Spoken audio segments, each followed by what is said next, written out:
Okay, so we have not long ago watched the short film Area Boys, and I'm very pleased to have someone from the team. Would you like to introduce yourself to the audience? Tell us who you are, what you did.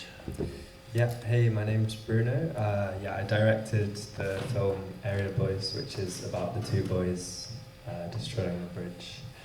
And it was written by my close friend Toye Oladini, who unfortunately is unable to be here today. And I work mainly in comedy as a director. Okay. So where did the concept of this story originate from?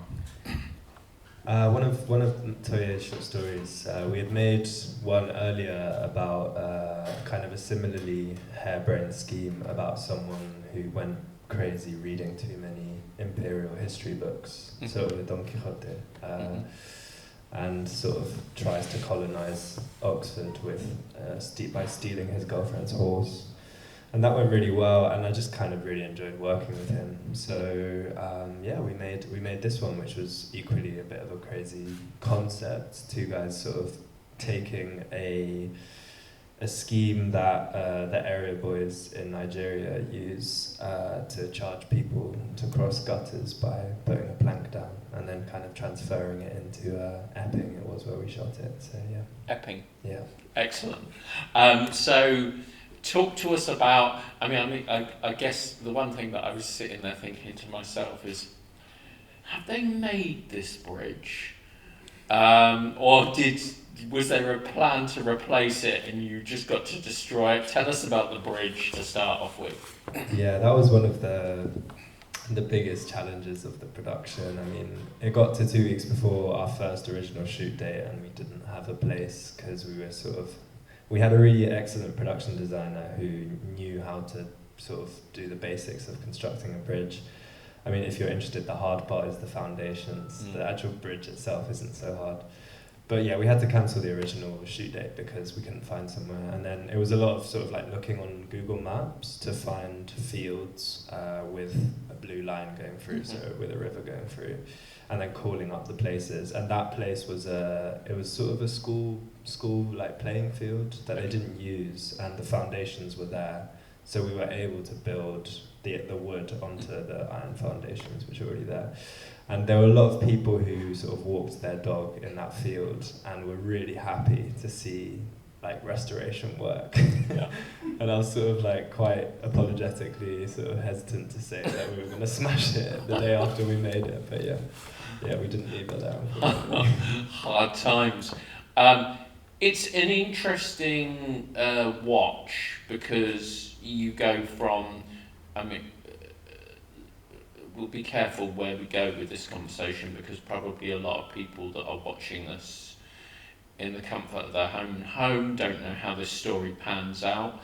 But how difficult is it? 1 minute is very, very upbeat and then it goes very, very dark, very, very suddenly. And I think you delivered the darkness pretty well, but how do you find going from one extreme to the other at a drop of a hat? Yeah, I mean, we made this about 3 years ago now. So watching it back, there's definitely things I would do differently. I mean, I think the switch is too fast for me now watching it. It's interesting because in a way that violence is always there. It's always present under the surface. And in a way it's sort of about disillusionment of the two guys in the film. It's also, I think Toye wanted to make a comment on how, especially like young black men are often not allowed to be childlike in a certain way, and then are treated in a way that is violent by the state or by the police. It was always kind of there for me, that darkness. But then I think the question is, how abruptly do you bring that to the surface? I mean, the woman with the dog, who's Caroline Berry, she was amazing, sort of on the project, and a really kind person. She was playing this sort of, in a way, she was a prototype or a stereotype of the sort of thing that they feel like they're up against. is the violence arbitrary? Yes. It's not nice. I mean, before I was seeing there was loads of children stroking a dog, and I was like, I hope they're not coming in to see this. That would be. Yeah. But yeah, in a way, it's just a it's a conclusion of that character's pent up anger that he's sort of fostered his whole life. So yeah, it does feel arbitrary. But I think when we made it, we sort of had that comment that sometimes when violence happens, it just does feel like it comes out of nowhere, like very suddenly, and you don't really understand why, and it's just quite confusing. So yeah, it's definitely sort of ambiguous in a way. Yeah. Beyond the bridge, what was the most difficult aspect of this shoot? I think when I'm shooting, I normally just struggle to enjoy the process and not stress myself out too much with pressure that I put upon myself for it to be good. So probably that, it was really enjoyable in the end, but we really did have some quite difficult moments, and going back, I'd probably just say just enjoy it more, just enjoy the process. If it doesn't work, it doesn't work, and don't put so much pressure on yourself. Yeah. It's interesting you say that, because there's one of the pet hates that I have when you shoot is that somebody else has an opinion. So for those of you that don't understand what I'm saying here, is sometimes if you pause for too long as a director, someone decides to tell you how the best thing is to shoot what you're doing. People just come in with random opinions. How do you manage those situations when they arise? Yeah, that did happen actually, because the DIT, who's the guy who does the downloading of the files, he was also a director, which was a big mistake to hire him, because not because he was a bad director, but what he did is every day he would it was 3 days of shooting, and every day he would make me an assembly cut, which was amazing, but I would never watch it because, to be honest, not because I don't want to see, I'm not interested in seeing an edit at that stage. I just want to see the shots. Like when I go home, I would watch all of the shots in the order we shot them, and if we got them, we got them. And then I remember one day, I went back and he was like, "Did you watch it?" I was like, "No," and he got really pissed off at me. And sometimes people, but it's also nice. In a way, it's a good sign that people are engaging with the work, and you can just let them have their ideas. It's the same way that if someone watches your film and they come to you with an interpretation and it's just not what you had thought, in a way it's nice to let that sort of listen to that and be like, well, I'm so glad it was that for you, but then carry on with obviously making the film that you wanted to make, I think. And you had quite a lot of cast, really, didn't you? How did you acquire all of the cast for the film? So the main two guys, the younger one, I think we saw him in Steve McQueen's Small Axe series, in the education one. So we had a really good casting director. I watched him there, I thought he was amazing, so I asked him. And then the older one had acted in a short with David Harewood. I'd watched it and thought he was really good as well. So it was through sort of a casting director. So that was more professional in a way. And then everyone else was just my friends. Right. Yeah. Okay. So it was setting up a good environment for them and then just bringing your friends along. Yeah. And getting them presumably to body double when you do the scenes of people crawling across the bridge, etc. Yeah. If there's a overriding message that that your writer would want to deliver, what would that message be? Yeah, I think it's got to have something to do with the younger character, who in a way I feel hasn't really developed a sense of self yet, hasn't really figured out what he wants, what he knows. He's being sort of urged to fight back, push back by this older character, but it's sort of an exploration of that, sort of the early stages of understanding yourself from youth into adulthood, and deciding whether or not to choose, it sounds a bit corny, but to choose a path which someone is imposing upon you, which in this case is one of violence or reaction with violence, and maybe choosing not to do it that way. Yeah. We spoke about interpretation and how people see things differently.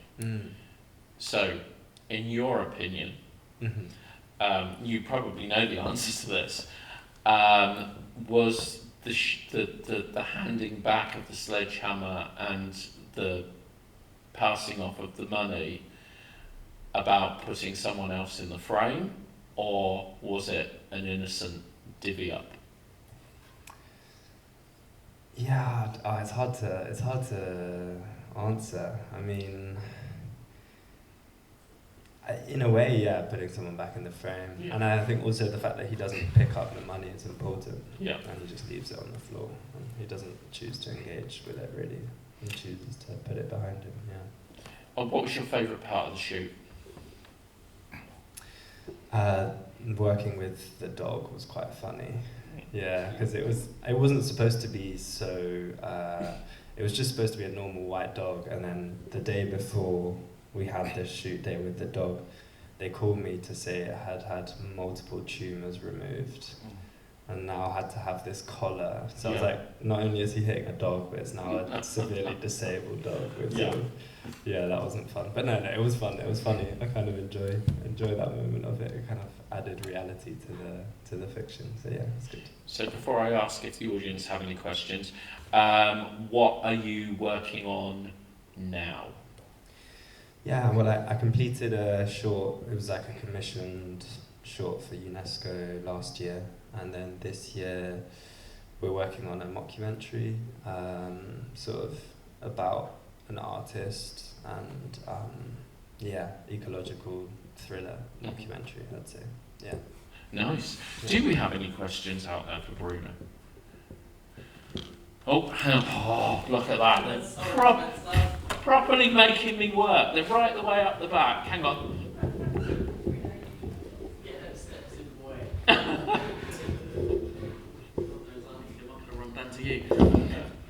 Hello.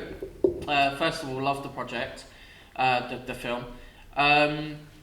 So I've personally grown up around the area with roadmen and all that sort of stuff. So I love the sort of niche of roadman comedy. Growing up at a certain age, watching adulthood, kidulthood, and otherhood, all that sort of stuff. And more recently, Netflix doing certain shows, including Roadmen and Powers and all that sort of stuff. I personally, and I think a lot of people will agree, there is a niche for this sort of thing, and I think a lot of people show love for the sort of comedy mixed with the roadman stuff. Do you have any more plans to do more stuff like this, the comedy roadman thing? Thank you. Yeah, I mean, I wouldn't say it's not the world that I'm from, in a way. So I would only do it if I was working with people from that world, which is what happened here. So I was like, work with the writer, it was much more his domain. So yeah, for sure, it's super fun. I do comedy with anything.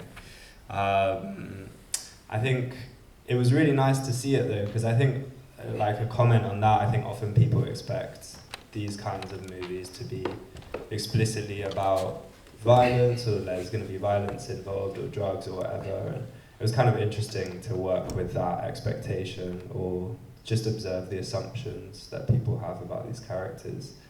And then a really nice moment was when we got the online release for it. Was on Million Youth Media. I don't know if you know the YouTube channel, but they're like a really cool group of like young kids from London and around the country. I think it's like a youth panel who are like all road, but they're all like interested in making film as well. And there's a lot of comedy there, so if you're interested, you should check that out as well. It's a really cool channel, and people loved it there. People got it instantly, like maybe a lot more than other people in different audiences got it. So yeah, it was really nice for it to find a second home there. Yeah. And I guess one last question, beyond finding a bridge, what was the most difficult aspect of your shoot? Yeah, like I said, the sort of the stress. Yeah. I think often when you work with people, I struggle with feeling like a bit of a sort of control freak, or I'm like asking too much of people, because often it does get stressful, and I think it's just about really valuing your team and like really being grateful and just remembering that in a way your team are more important than anything else, than the project, and their sort of everyone's ability to enjoy it in a way is the most important thing, because otherwise for me there's not much point in making something. Have you developed any sort of coping mechanisms for dealing with stress? I think just playing, like being as playful as possible. Yeah.